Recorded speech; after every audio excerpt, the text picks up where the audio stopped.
새해에 가장 바쁜 분이죠.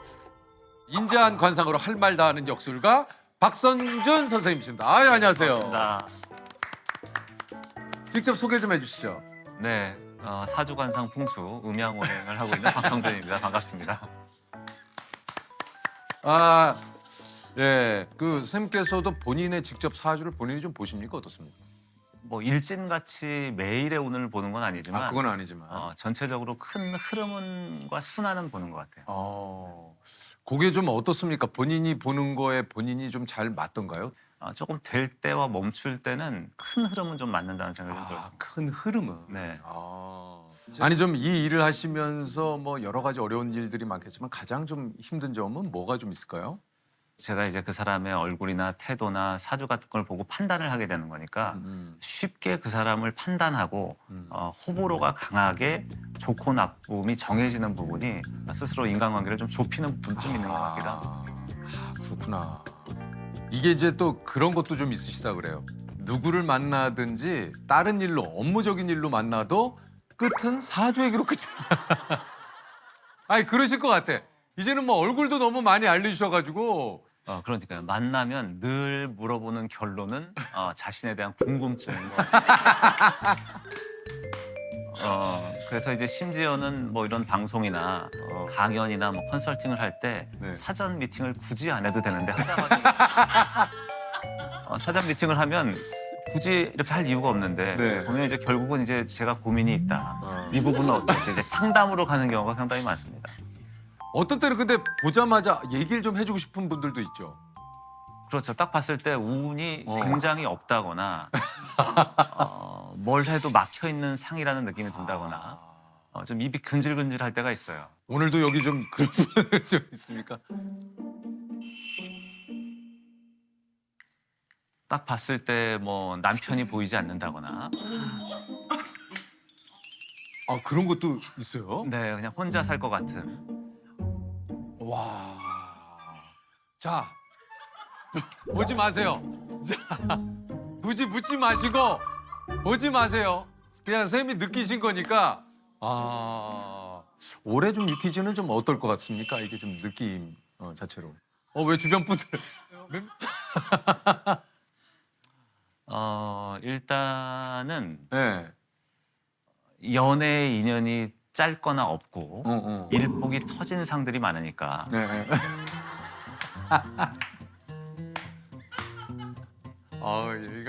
얘가 충격적이네. 연애 운이 없고 일복이 터진 분들이 여기 많아요. 딴짓 안 하고 어. 딴짓 못 하고 일만 할 거니까. 안 하는 게 아니라 딴짓을 못 하고. 네. 유재석님에게는 이보다 더 든든할 수 없다. 아유 고맙습니다. 또 여러분 덕분에 이렇게 1년. 저도 좀 그 어디 가면 일복이 타고났다 이런 얘기를 좀 듣기도 하는데 저도 좀 그래요? 그렇죠. 기세 있게 올라오는 물의 흐름에 탔다 이렇게 볼 수 있는 거죠. 네. 그러니까 기세 있게 올라오는 명리의 대운과 세운을 타서 얼굴을 이겨냈다. 나 정말 진짜 아니 그냥 일복을 타고났다기도 되지 얼굴을 이겨냈다는. 어쨌든 그래서 일복은 타고났다 그런 얘기신 거예요? 결국은 일복이 있다. 결국은 일복이 있다. 알겠습니다. 아니 좀 그 직업병 같은 거 좀 있으십니까? 사람을 볼 때 사실 눈을 보고 좀 얘기를 해야 되는데 그렇죠. 얼굴을 좀 뜯어보는 습관이 있어요. 저도 좀 그래요. 아니 저는 많이 보셨는데 왜 뜯어보세요? 아니 저는 많이 봤는데 왜 뜯어보시냐고요 지금. 볼 때마다 새로운 거.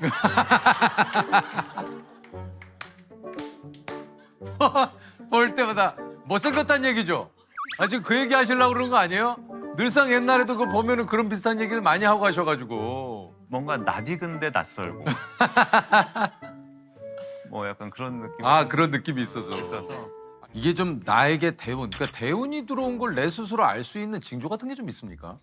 운이 좋을 때는 주변 사람들이 많이 바뀌는 것 같아요. 그래요? 네, 사람이 바뀌고 퇴사를 하게 된다거나 음. 이혼을 하는 것도 반드시 나쁜 건 아니거든요. 아 그래요. 네, 새로운 운이 들어올 때 이혼하는 경우도 있으니까. 근데 또 이 얘기 들으시고 지금 고민하시는 분들이 아 그래. 그리고 내가 관심 갖는 분야가 좀 달라진다거나 아하. 내가 돈을 쓰는 곳이 달라질 수도 있고 나라는 사람이 생각하는 어떤 것에 집중하고 싶다거나 명예욕이 생긴다거나 이런 식으로 심리 상태가 좀 많이 바뀔 수도 있고요. 또 하나는 강력한 멘토 같은 사람이 나타나서 나에게 도움을 준다거나 영향력을 줄 수 있는 사람이 나타나기도 하는 것 같습니다. 어쨌든 주변 환경의 변화나 주변 사람의 변화가 있을 때 나에게도 그런 변화가 생길 수 있다라는 얘기신 것 같고 네. 무엇보다 우리가 뭐 인간사 세옹지마라는 말도 뭐 그런 여기에 포함되는 얘기일 수 있지만 꼭 왜 나한테 이런 일이 일어나 했는데 그게 꼭 나쁜 일이 아닐 수도 있다. 그렇죠. 그렇죠. 어떻게 보면 행운이냐 불운이냐의 문제는 어떤 일이 생겼냐 안 생겼냐의 문제라기보다는 그 일들로 인해서 내 태도가 어떻게 바뀌었느냐의 문제인 것 같거든요. 그렇기 때문에 운을 스스로 바꾸기 위해서는 시간이 불리할 때는 공간을 바꿔서 돌파해야 되고 공간이 척박할 때는 자신의 꾸준한 에너지로 그 한계를 넘어서야 된다고 생각이 드니까 항상 동양 철학에서 얘기하는 천지인, 시간, 공간 그리고 사람이라는 나 자신과 주변 사람들을 잘 바라보는 것이 운의 변화를 잘 알 수 있는 방법인 것 같습니다. 아니 그저 선생님이 이 관상도 조금 보시는데 이 성공한 사람들의 관상에 좀 특징이 좀 있습니까? 얼굴을 보게 됐을 때 음. 한 분야에서 정성과 노력을 다해서 올라간 사람들의 특징은 뭐예요? 얼굴에 격이 느껴진다는 거예요. 얼굴이 한없이 가볍지 않고 격이 있고 위세와 기세가 느껴진다는 거거든요. 그런 부분들이 가장 중요한 것 같고 특히 뭐 코로 봤을 때는 코끝 준두의 살집은 돈을 버는 힘이고 콧방울은 돈을 지키는 힘이다. 이런 각 부위의 생김새도 있지만 전체적인 기세와 격이 가장 중요한 것 같습니다. 이게 좀 그 약간 너무 포괄적이어서 기세와 격이라는 게 어떤 겁니까? 이 느낌이? 얼굴을 봤을 때 찰색이라고 하는 얼굴 안으로부터 드러나오는 색깔이 맑고 깨끗한 게 좋고 흑색이나 적색을 띠는 것은 좋지 않다 이렇게 볼 수 있을 것 같고 그리고 눈썹과 눈썹 사이인 명궁은 좋은 기운을 받는 자리니까 조금 더 깨끗하고 주름이 가지 않도록 관리하는 것도 중요한 것 같습니다. 그리고 눈매에는 총기와 정기가 있어야 되고 그리고 얼굴에서 봤을 때 뒤틀리거나 함몰되거나 균형이 깨진 얼굴도 좋지 않으니까 근데 왜 저를 보고 얘기하세요? 아니 선생님 왜 저를 보고 아니 뒤틀리거나 격이 올해는 뭐 저한테 좀 해주고 싶은 얘기 없으세요? 유재석님은 네. 입을 다물었을 때는 입이 좀 작지만 네. 입을 벌렸을 때는 크거든요. 이것을 이제 관상에서는 재물을 담고 있다 이렇게 볼 수 있는 거니까 웃었을 때는 좌우 검은 눈동자를 내렸을 때 선에 가깝거나 살짝 큰 입은 재물적으로 어떤 돈을 모아두는 힘이 있는 상이다 이렇게 볼 수 있습니다. 이런 게 또 있구나. 이 관상이 뭐 이제 여러 가지가 또 있겠습니다만 이런 게 또 있군요. 아니 그 좀 기본적으로 좀 잘생긴 분들이 그러면 이게 관상이 좋다는 얘기입니까? 어떻습니까 이게? 근데 사실 잘생겼다고 해서 그게 반드시 관상이 좋다고는 볼 수 없을 거예요. 그건 아니에요. 네, 얼굴에서 봤을 때 미학적인 느낌으로 좀 못생겼다고 하더라도 그리고 운이라는 왜 자꾸 저를 그러니까 왜 저를 보시냐고요. 아니 미학적으로 못생겼다 왜 저를 타고난 게 조금 생김새가 모자라도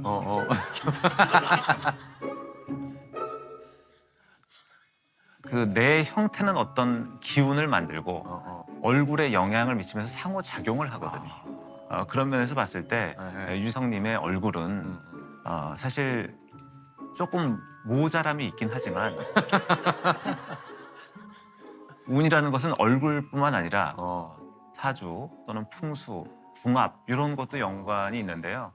제가 2013년도에 처음 뵀을 때 이전에 아내분하고 이제 궁합을 보는 걸 방송으로 나간 적이 있어요. 네, 그때 맞아요. 말씀드렸던 게 유재석님은 나경은님을 만나면 생활력이 훨씬 좋아진다 이런 말씀을 드렸던 것 같아요.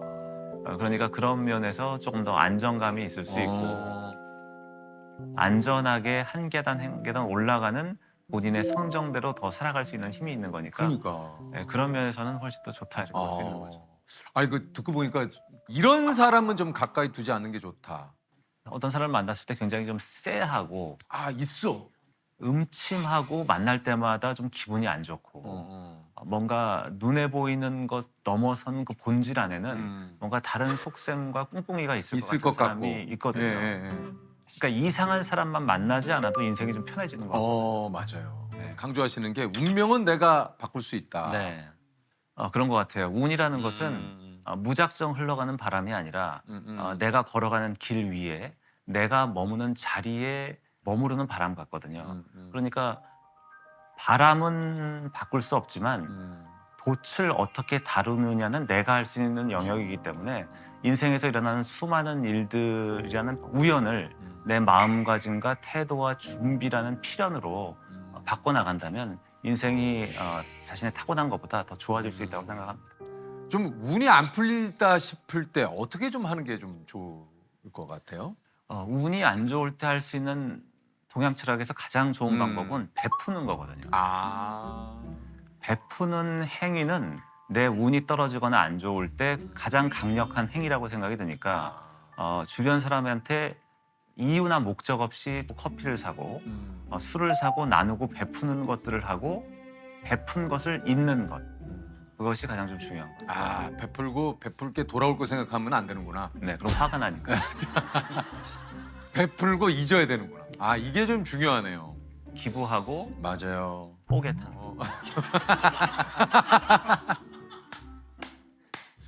어떤 분들의 이제 사주를 봤을 때 사실 운이 없는 분들이 계세요.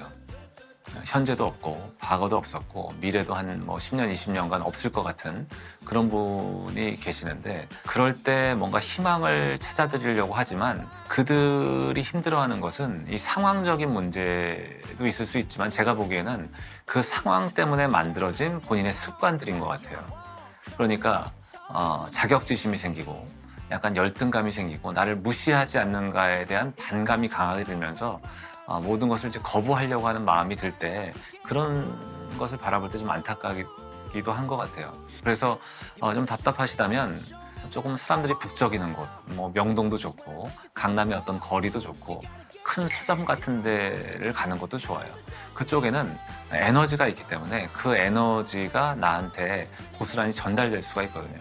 서울 인근에서 관악산은 전기가 좋고 같은 소원을 3번 빌면 소원을 들어준다는 얘기가 있을 정도로 에너지가 좋은 곳이에요.